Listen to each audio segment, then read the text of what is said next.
sometimes when you're writing a C program, you'll want to use the same piece of information over and over again for different purposes. Uh, let's say we had an integer and we want to print it out.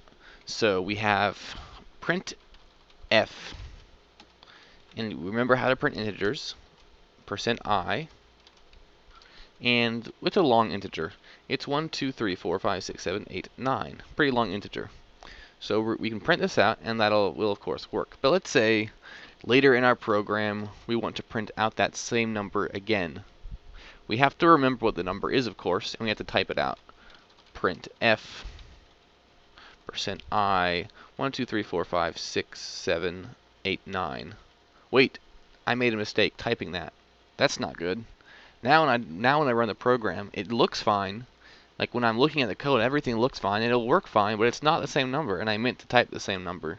So there is a way to avoid typing the same information more than once, so you can easily reuse information. And that's with something we call variables. This is how you use a variable. A variable has a data type, for example, an integer or character or string, and it has a name, which is usually a sequence of numbers and letters. And then it has a value, which is the information that you would like to store. So an integer would work, for an integer, it would work like this. Int, that is the name for the data type for an integer. And now we have to give it a name. I'm going to call this integer big number. And so I give it the name next, big number. And now I need to give it a value, which is my 1, 2, 3, 4, 5, 6, 7, 8, 9, which I'm using a lot, and I don't want to mistype like I did on line 7. So I put an equal sign and then the number. And every instruction line like this one is for a variable, ends with a semicolon. This one ends with a semicolon, this one ends with a semicolon, because these lines of code are for a specific instruction that gets executed right away. Okay, so now I have a variable, which its data type is an integer, its name is big number, and its value is 1, 2, 3, 4, 5, 6, 7, 8, 9. Well, what happens if I use big number, this name, later on in the program? It will replace it with this value. So if I were to type big number here, it would replace it with this when it runs, and it will print out 1, 2, 3, 4, 5, 6, 7, 8, 9. And just to show you that this really does work, I'm going to compile this program, var.c, and A to run it. And look, it does print out 1, 2, 3, 4, 5, 6, 7, 8, 9, which is what this variable contains. 1, 2, 3, 4, 5, 6, 7, 8, 9. And if I use big number again in the program, it will still be 1, 2, 3, 4, 5, 6, 7, 8, 9.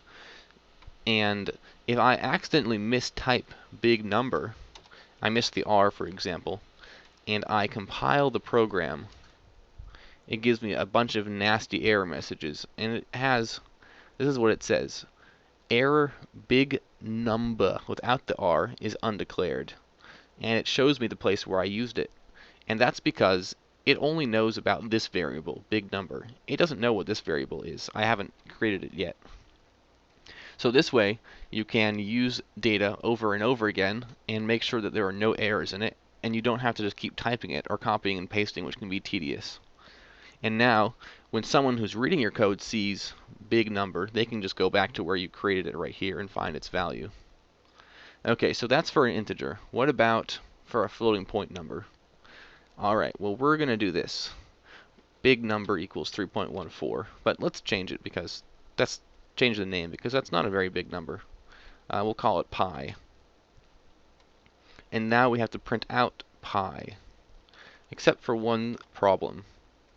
Pi is not an integer. It's a double. So instead of int here, we put double. And instead of %i, we have %f. And now this should print out, if I did everything correctly, 3.14. So compile, and run, and 3.14. And for character, we have char, and I'm going to name my character Z, and I'm going to give it a value of Z. And now I'm going to print out Z, which is the name of my variable, and of course, this Z is of type %C for character, and I'm going to print this out. And we get Z. So that's how you print out integers, characters, and double or decimal numbers. One thing that you'll need to know is what can you use for a variable name? Well, for the example you saw, I used big number, pi, and z, but what can a variable name include? A variable name can include underscores, lowercase and uppercase letters, and numbers, but it cannot start with a number. As long as it does not start with a number, it must be a valid variable name. For example, ABC123 is a valid variable name. AAA, BBB, underscore 123 is valid. Underscore A, just an underscore is valid. 2 underscores is valid. You wouldn't really want to do that because the variable name is supposed to be descriptive of what the value is. So one common practice is if your variable name is long, you separate it with an underscore. So if you have a number called big number like we had, it might be better to call it big underscore number equals big number, like that, equals 1 million. And so you can put the underscore to make it more readable. Some people like to do that, and that's what I like to do.